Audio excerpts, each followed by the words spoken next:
Assalamu alaikum wa rahmatullahi wa barakatuh. Wa alaikum assalam wa rahmatullahi wa barakatuh. A'udhu billahi minash shaitanir rajim. Bismillahir rahmanir rahim.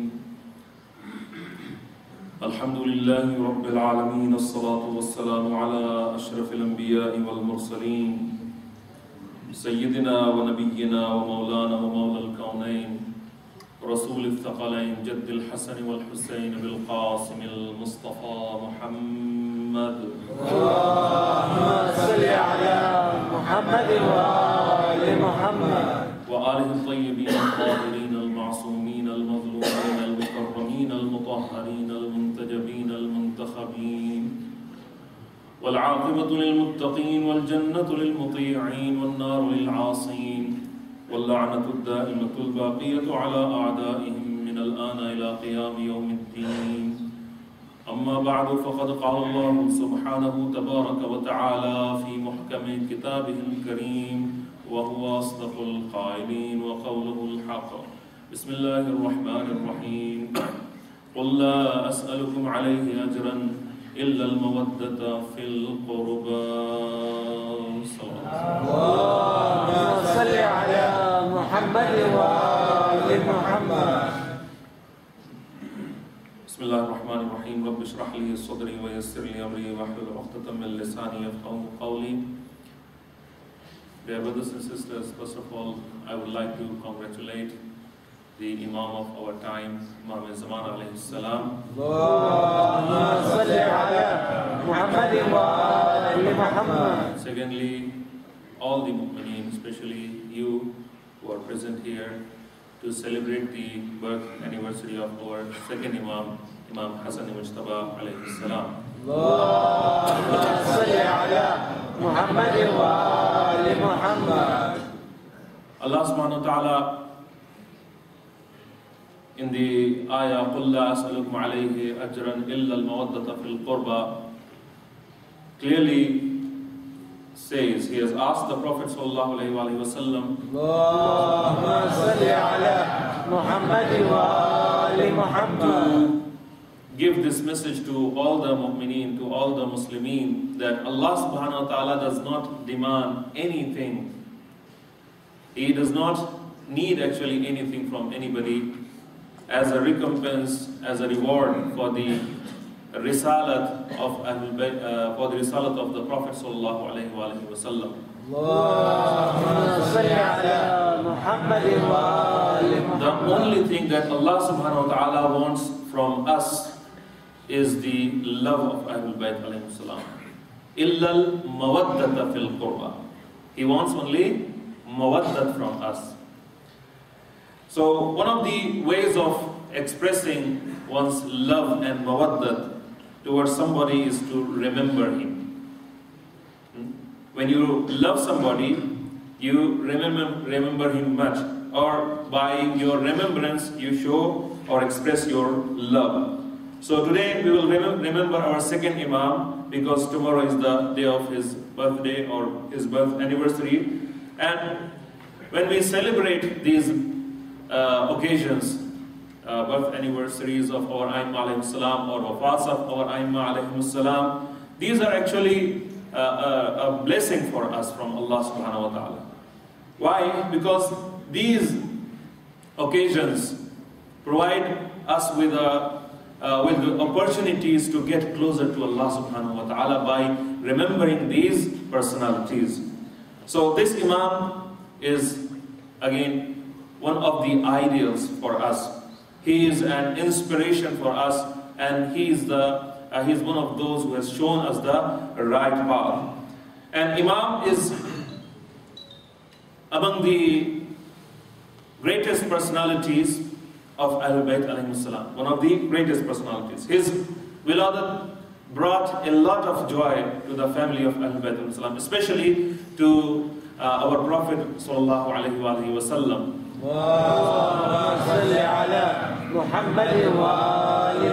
Because the Prophet did not have any male offspring, he did not have any male child, because all his sons died very early when they were very young. So the Prophet ﷺ had only one daughter, Bibi Fatimatu Zahra salamullah alayha. So when this Imam, Imam Hasan alayhi salam, was born, he was the first son born to the Prophet ﷺ actually. Because the Prophet ﷺ said, he is my son. And this is proved from the Holy Quran. When he says he is my son, it is proved from the Holy Quran and from the ayah mubahila. Abna'ana wa abna'akum. When the Prophet ﷺ wanted to do the mubahila with these people, the Prophet ﷺ said, okay, we will bring our women, you bring your women, we will bring our nufus, you bring your nufus, we will bring our children or sons, you bring your children. So the Prophet ﷺ, when he could have brought maybe some other children also, but he instead brought Imam Hasan and Imam Hussain alayhi salam as his own sons and children. Bibi Fatima Zahra salamullah alayha, though she was his daughter, but she did not come as the daughter of the Prophet ﷺ, but she came to represent the women of any Muslim women or Islamic women. So this is one of the fazilat of our Imam alayhi salam, that he brought the joy to the Prophet sallallahu alayhi wa sallam. So although it is a great honor to be the grandson of the Prophet of Allah, but our Imam alayhi salam was not great because of his relation to the Prophet sallallahu alayhi wa sallam only. He was great in himself. Allah subhanahu wa ta'ala created him great. He gave him his own personality. And I can very confidently say that all the fazail of Ahlul Bayt alayhi salam mentioned in the Holy Quran, like for example, Ayat al-Tathir, for example, this Ayat Mubaila that I just mentioned, Surah Dahr, and other ayat, cannot be complete without our second Imam. Without our second Imam, these ayat cannot be complete, because their message cannot be complete, because this Imam is one of those personalities that Allah subhanahu wa ta'ala wanted to address in these ayat. And this Imam is also, as you know, that he is one of the chiefs of the youths of the Jannah, and he is the proof of Allah subhanahu wa ta'ala. And now let me mention a hadith from the Holy Prophet sallallahu alayhi wa sallam.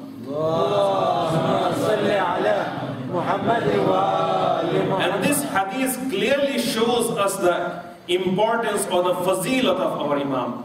The Prophet sallallahu alayhi wa sallam says, Amruhu amri, Amruhu amri, Qawluhu qawli, Man tabi'ahu fa innahu minni, Man asahu fa innahu laysa minni. Now, he is saying, you should know that the amal of the Prophet sallallahu alayhi wa sallam is the amal of Allah subhanahu wa ta'ala. This is mentioned in the Holy Quran. I have given you these the proofs from the Holy Quran. وَمَا رَمَيْتَ إِذْ رَمَيْتَ وَلَكِنَّ اللَّهَ رَمَى. O Prophet, the stone that you are throwing, it is not you that who is throwing these stones. It is me. It is Allah subhanahu wa ta'ala. So Allah's Prophet's amal is the amal of Allah subhanahu wa ta'ala. But now in this hadith, the Prophet is saying, Amruhu amri. The command of Hasan, Imam Hasan alayhi salam, is my command. As though it is my order. Then he says, Qawluhu qawli. Yani his speech, whatever he says, whatever statements he gives, or ahadith that he produces, are from me. His speech is my speech. Man tabi'ahu fa innahu minni. Yani whoever follows him has actually followed me.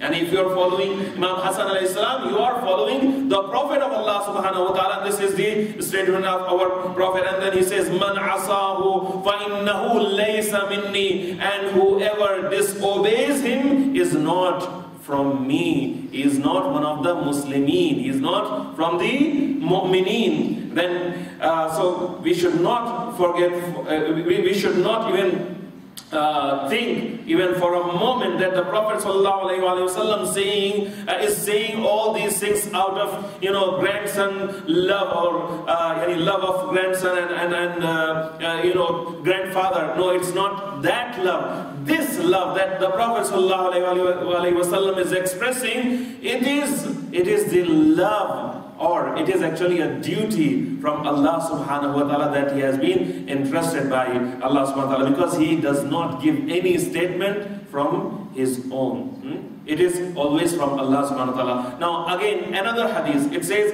Ana silmun liman salamtum wa harbun liman harabtum. Yani, I am at peace with whom you are at peace, and I am at war with whom you are at war. I am friends with someone who is your friend, and I am enemy to those who are enemy or who have any kind of enemy against you. So these are actually the divine words of the Prophet sallallahu alaihi wasallam.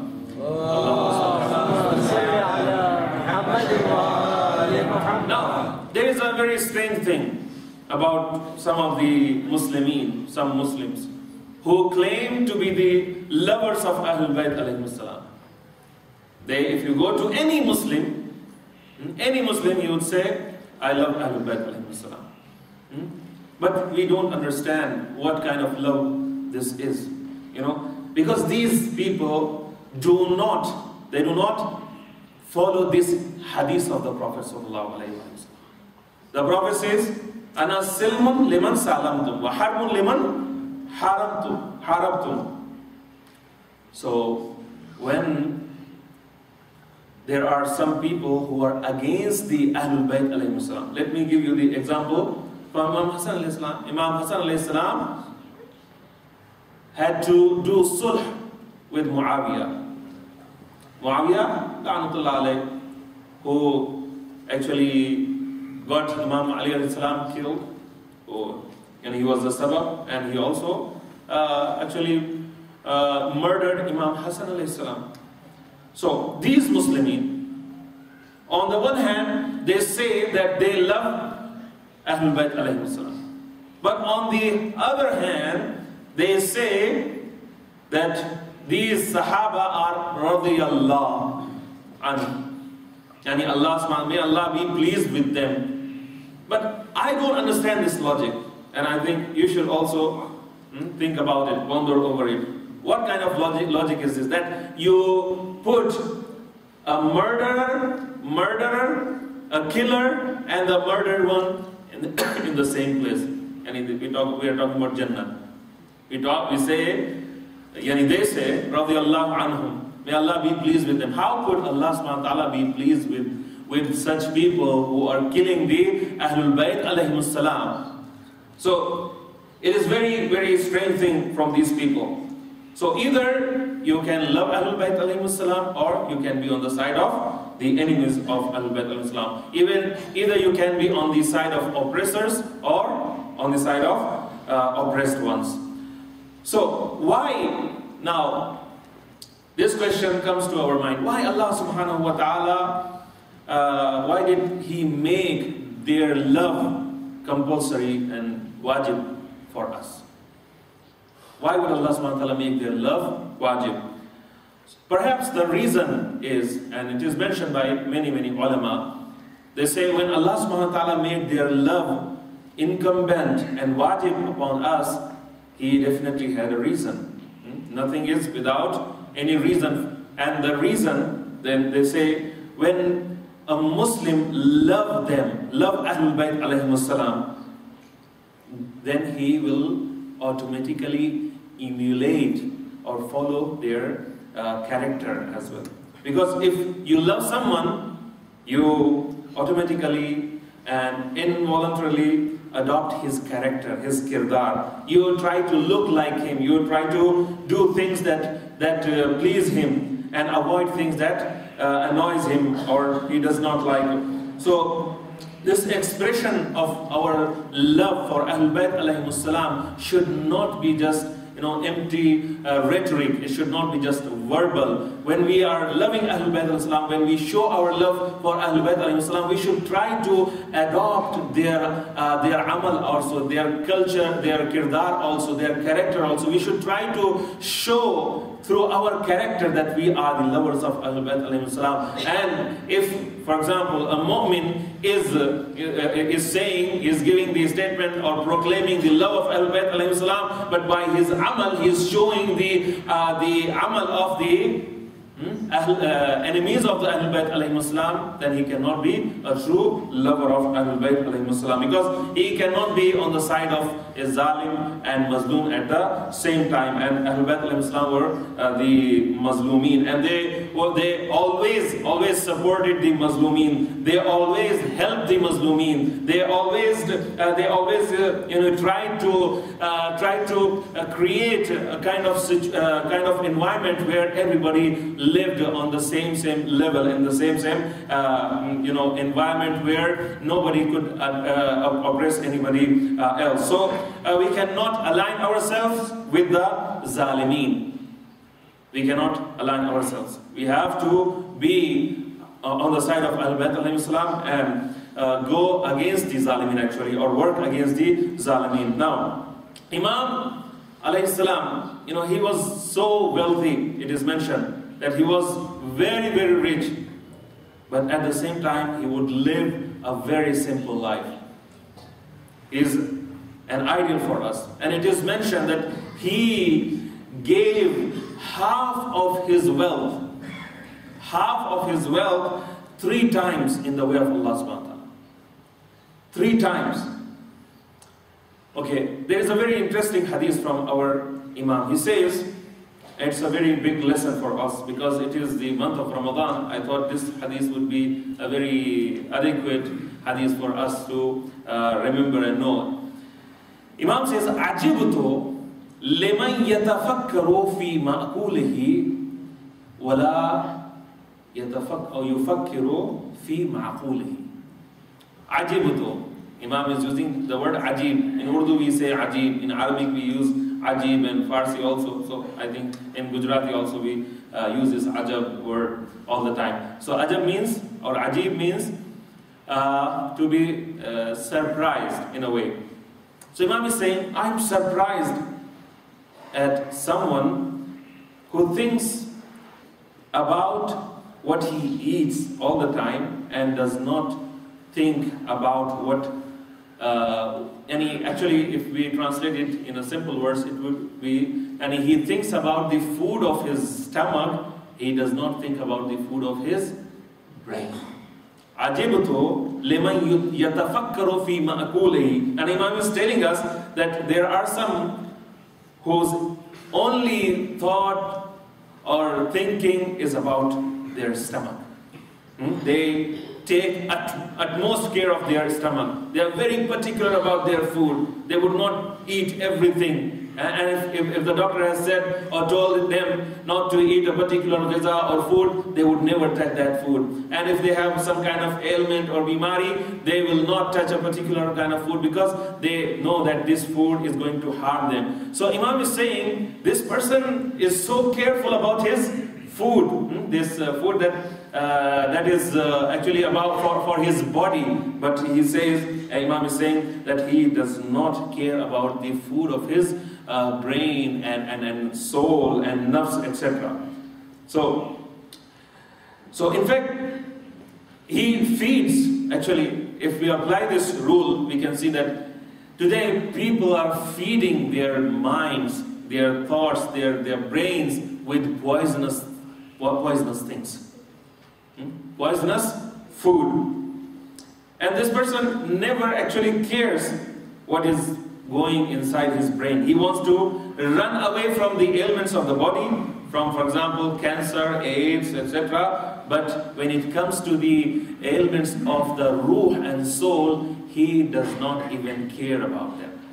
So many of people, you would say, is very healthy, bodily, his body is alhamdulillah perfect. But the same person his ruh is bimar. How is it bimar? You'll see this person is a greedy person, or he has got hasad, envy. He levels false accusations or tuhmat on others, or he's an evil planner, or he has got some nifaq or hypocrisy, or he does backbiting, he has some kind of ta'assub or grudges, etc. against the mu'mineen, or sometimes even he may commit some kufr or nifaq or shirk, etc. But that would not concern him in any way. But when it comes to filling the stomach, he is very far ahead. He does not. So Imam is telling us, especially during this month of Ramadan, you should not only care about the food of your stomach, you should also care about what you think, what goes inside your brain. Now I'll mention one story from the life of our Imam alayhi salam, and then we'll finish this lecture. It is mentioned that Imam, when he was very young, he was even younger than 10 years old. And it was the time of the first Khalifa, just after the death of our Prophet sallallahu alaihi wasallam.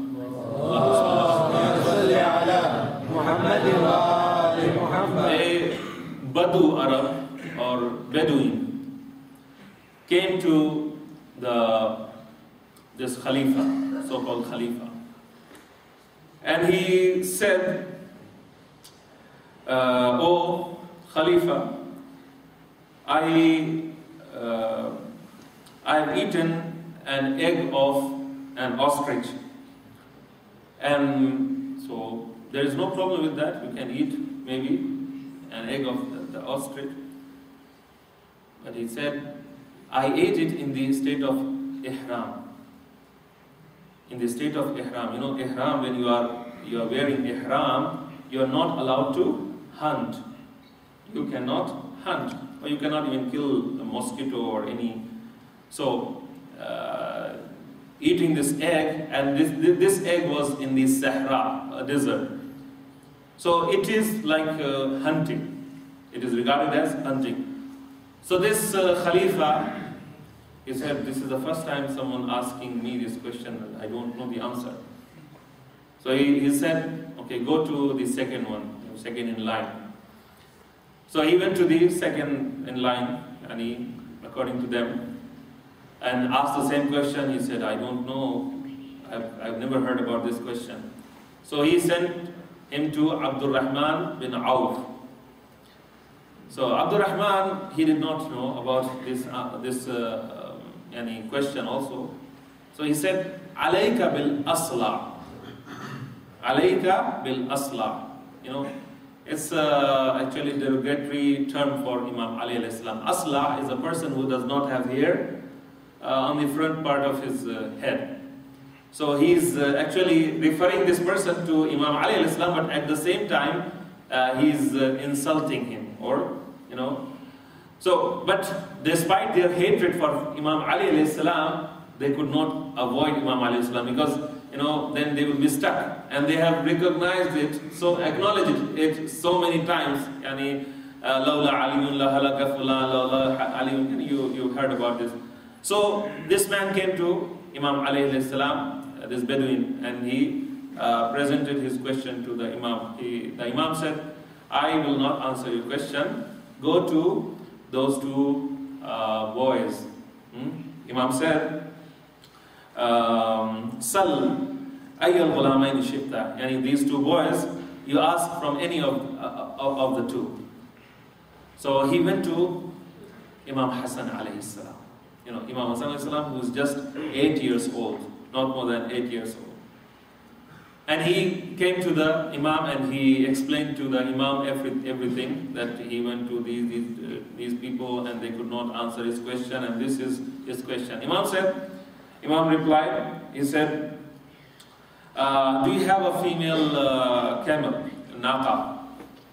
He said, "Yes." Imam said, "Go and get your animal ready for breeding, and then sacrifice the baby of that camel in the haram and distribute it its meat. And that would be the kafara of your sin.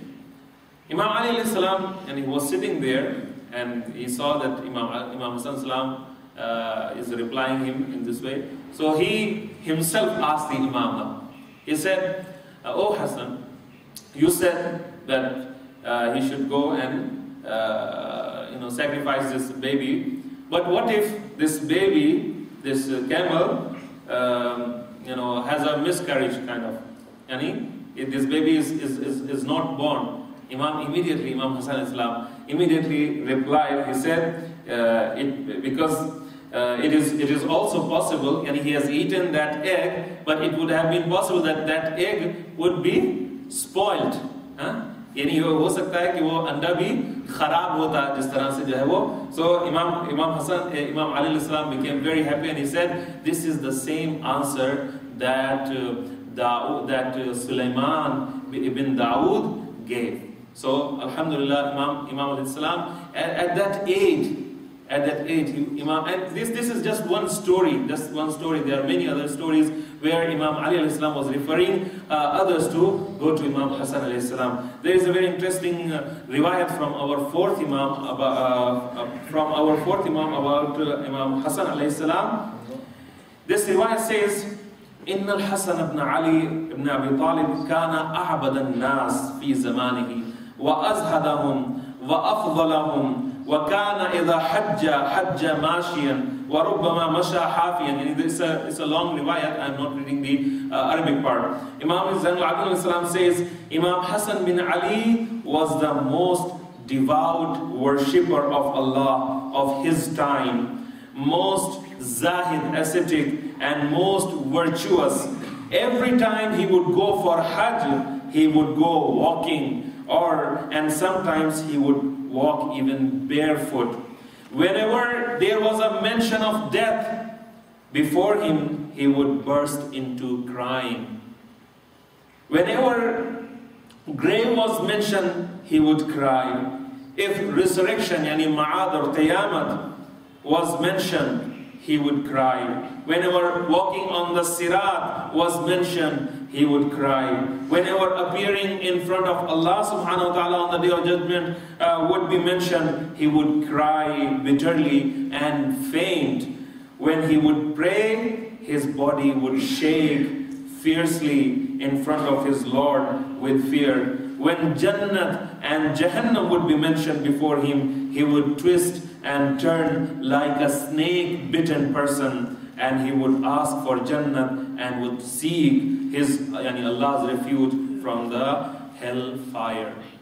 तो ये कुछ थोड़े से फज़ाइल थे इमाम हसन अलैहि सलाम के आपके सामने आपकी खिदमत में मैंने अर्ज़ किए, और इसी के साथ मैं इस मजलिस को महफिल को ख़त्म करता हूँ और परवरदिगार आलम की बारगाह में अपने हाथों को हम बुलंद करके दुआ करते हैं. परवरदिगार आलम बहक़ ज़हरा व अबीहा व बालिहा व बनीहा व सर्रुल मुस्तज़अफ़िहा पालने वाले इस वजूद मुक़द्दस और मौलूद मुक़द्दस कि जिसकी आज शब विलादत है, परवरदिगार आलम इसके सदक़े में हमारे वालिदैन के गुनाह कबीरा और सग़ीरा को माफ़ फरमा, हमारे मरहूमीन की मग़फ़िरत फरमा, मोमिनीन में से जो बीमार उनको शिफ़ाए कुल्लिया अता फरमा, मोमिनीन की जो हाजत है उनको पूरा फरमा.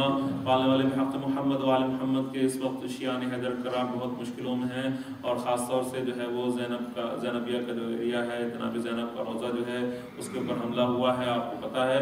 तो हमको जो है दुआ करना चाहिए, मौला जल्द से जल्द जो है वो परवरदिगार जल्द से जल्द शियान अहले बैत अलैहिमुस्सलाम की मदद फरमा, उनको जालिमों के शर से निजात अता फरमा. जो रोज़ात मुक़द्दसा और मकामात मुक़द्दसा हैं, परवरदिगार तू ही उनकी हिफाजत फरमा, और दुश्मनान अहले बैत, दुश्मनान शियत, दुश्मनान इस्लाम को नीस्त व नाबूद फरमा. पालने वाले जल्द से जल्द हमारे ज़माने के इमाम को भेज दो और हमें उनके आवान व अंसार में शुमार फरमा. रब्बना तक़ब्बल मिन्ना इन्नका अंतस समीउल अलीम व आखिरु दअवाना अनिल हम्दुलिल्लाहि रब्बिल आलमीन.